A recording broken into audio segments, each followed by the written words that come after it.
Sandwich. This everyday meal got its name from John Montague, the fourth Earl of Sandwich, who lived in the 18th century. He loved playing cards and didn't want to interrupt his games for a full meal, so he asked his servants to bring him meat placed between two slices of bread. That way he could eat with one hand while keeping the other free for the cards.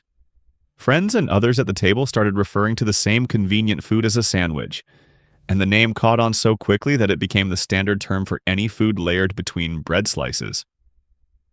It's one of the most direct examples of how a personal habit turned into a universal word. Guy. The common word for any man or person, as in that guy over there, comes from Guy Fawkes. In 1605, Fawkes was involved in the Gunpowder Plot, a failed attempt to blow up the Houses of Parliament in England and kill King James I. After his arrest and execution, people began burning effigies of him on November 5th each year to celebrate the plot's failure.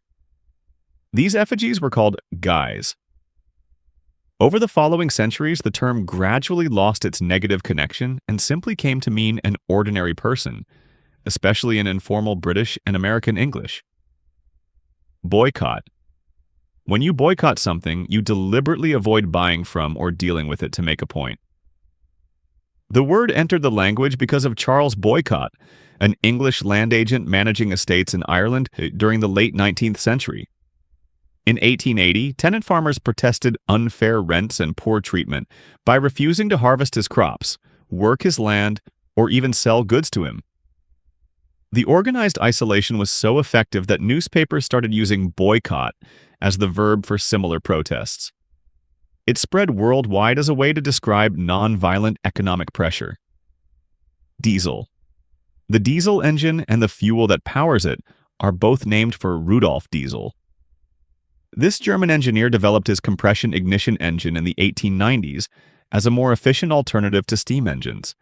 He tested prototypes, patented the design, and worked hard to promote it for industrial and transport use.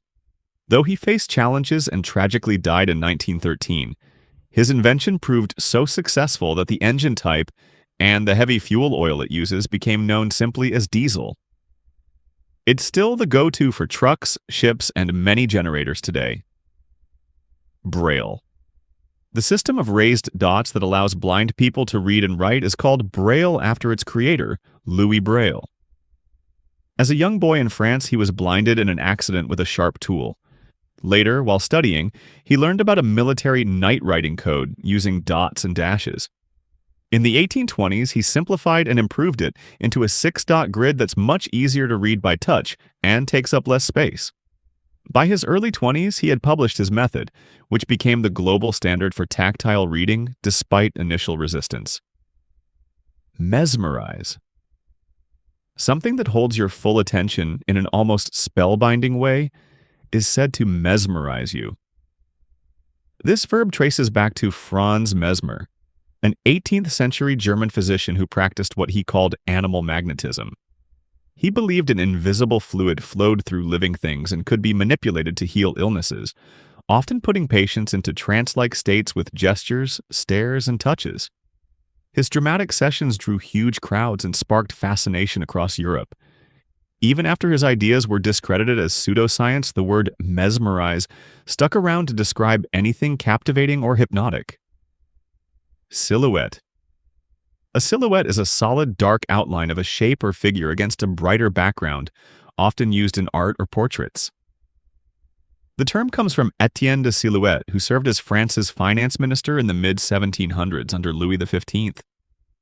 During a financial crisis, he pushed strict budget cuts and austerity measures, earning him a reputation for being stingy. People started calling cheap shadow portraits, cut from black paper and inexpensive compared to painted miniatures, à la silhouette, as a mocking reference to his frugality. The satirical nickname outlived the joke and became the standard word for the style. Mausoleum.